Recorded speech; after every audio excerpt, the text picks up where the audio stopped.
کبھی سوچا ہے کہ یہ جو خوبصورت رنگ برنگے طوطے ہوتے ہیں ان کی زندگی کا آغاز آخر ہوتا کیسے ہے؟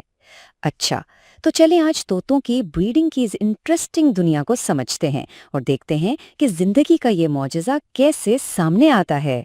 تو سب سے پہلا سوال یہی ذہن میں آتا ہے نا، کہ آخر ایک ننھے سے طوطے کی زندگی کا سفر شروع کہاں سے ہوتا ہے؟ آئیں اس پورے عمل کو سٹیپ بائی سٹیپ مل کر سمجھتے ہیں۔ تو چلیں شروع کرتے ہیں بالکل بنیادی باتوں سے۔ سب سے پہلے تو یہ جاننا ضروری ہے کہ جب ہم کہتے ہیں طوطوں کی بریڈنگ تو اس کا اصل میں مطلب کیا ہوتا ہے۔ دیکھیں، بہت ہی سیدھے سادے لفظوں میں یہ ایک قدرتی عمل ہے۔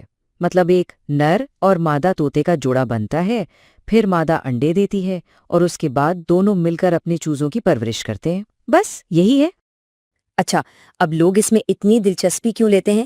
کیونکہ یہ ایک موقع ہوتا ہے زندگی کے معجزے کو بالکل اپنی آنکھوں کے سامنے ہوتا دیکھنے کا۔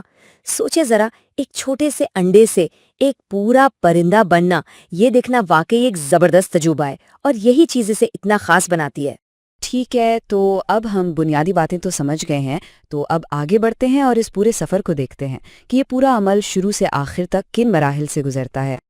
یوں سمجھیں کہ یہ سارا سفر 4 بڑے حصوں میں ہوتا ہے۔ سب سے پہلے تو ایک صحیح جوڑا ڈھونڈنا، پھر ان کے لیے ایک محفوظ گھر یعنی گھونسلہ تیار کرنا، اس کے بعد آتا ہے انڈے دینے کا مرحلہ، اور پھر آخر میں وہ سب سے شاندار لمحہ جب ان انڈوں سے ننھے چوزے باہر آتے ہیں۔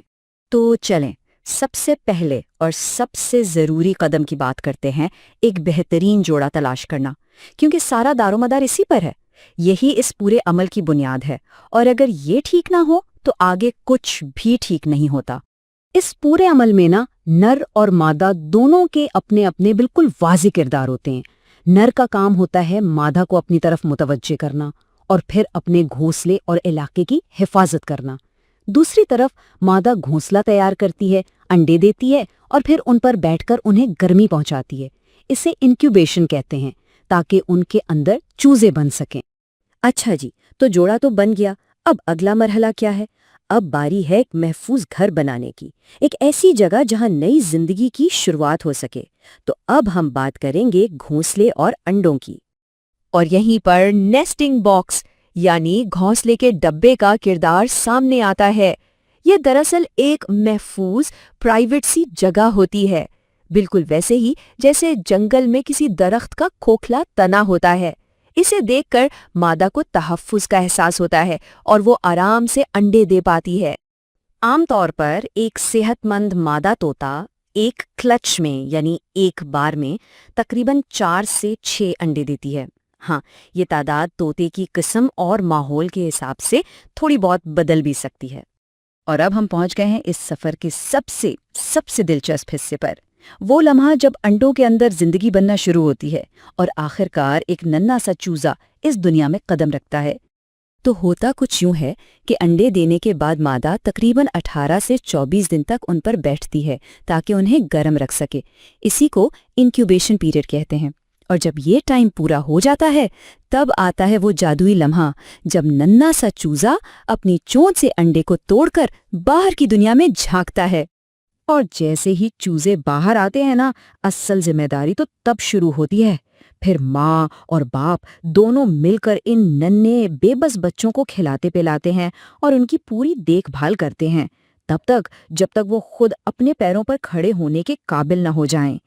تو یہ پورا عمل تو ہم نے سمجھ لیا، لیکن اب آتے ہیں سب سے اہم بات پر، اور وہ ہے ذمہ داری۔ دیکھیں، طوطوں کی بریڈنگ صرف ایک دلچسپ مشغلہ نہیں ہے، یہ ایک بہت بہت بڑی ذمہ داری ہے۔ تو کچھ باتیں ہمیشہ یاد رکھنے والی ہیں۔